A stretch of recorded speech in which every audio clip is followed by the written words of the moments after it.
And as Dean Smith turns 80, we say hello to a distinguished panel, to a gentleman who has spent a decade at his side as an assistant coach, now in his 8th season as a North Carolina head coach, Roy Williams. Matt Doherty played for Dean Smith on the 1982 National Championship team. He also coached at Chapel Hill. He's now the head coach at SMU. And joining us on the phone, the head coach of the Denver Nuggets, George Carlo. In his time at Chapel Hill, played on an NIT championship team and in the NCAA Final Four. It's a treat to have you all here. Let me begin at Chapel Hill. Roy, what does this day mean to Tar Heel Nation? It's incredible. You walk outside and it's 80 degrees today.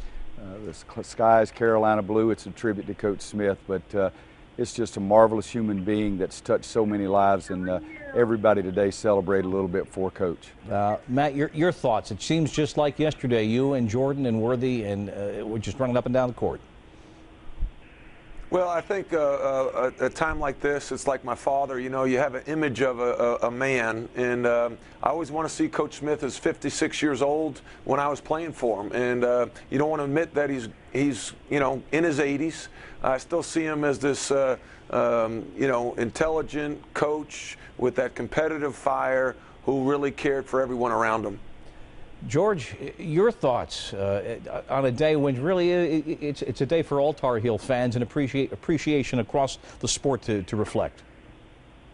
Well, we're just a part of a special fraternity that honors a guy that I don't think it will ever be a greater fraternity of basketball ever in history. I don't think there's a day in the game of basketball that I don't think about something that I learned at Carolina.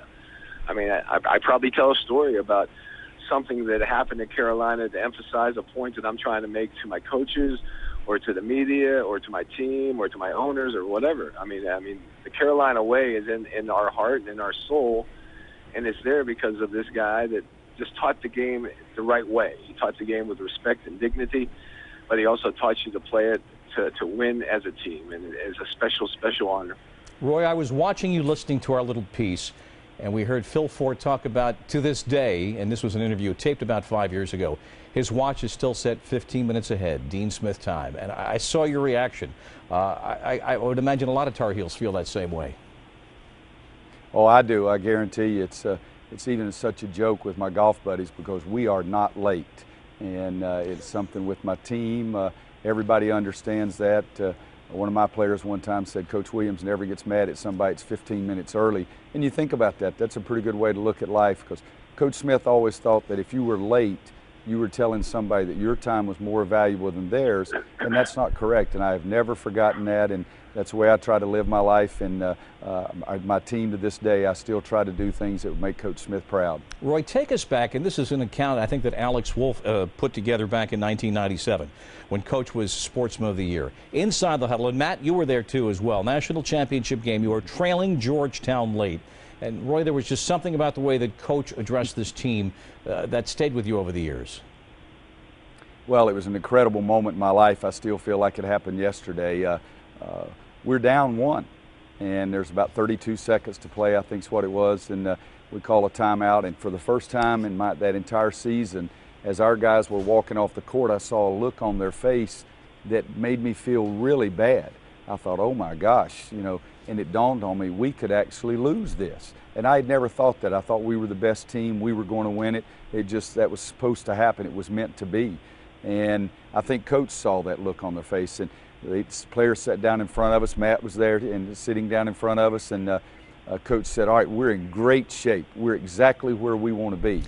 And, you know, I sort of sneaked a peek at the clock or the scoreboard to make sure I hadn't read it incorrectly, to make sure that we were one down. I'd rather be one up with the ball. But he said, we're in great shape. We're exactly where we want to be. We're going to determine who wins this game.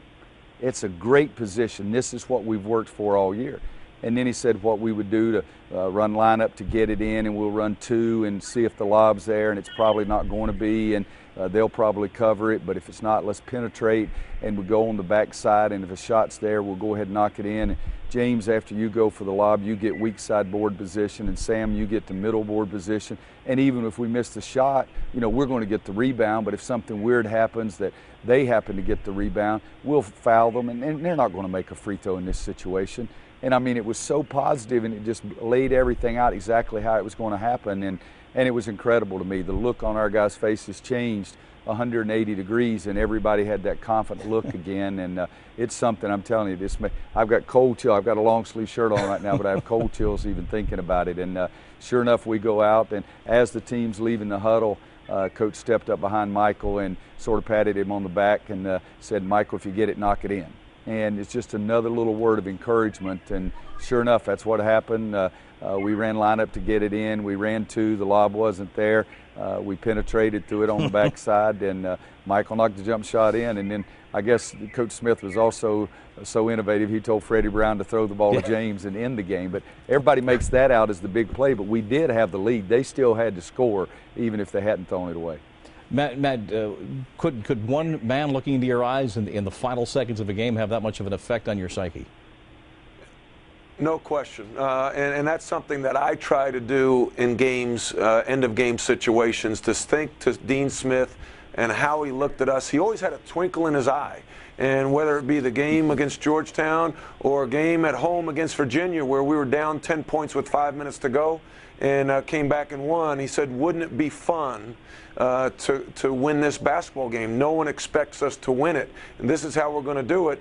And he'd break down the game, and you know, more times than not, it would happen just like he said. But he always had a grin on his face and a twinkle in his eye, and it gave us all an immense amount of confidence.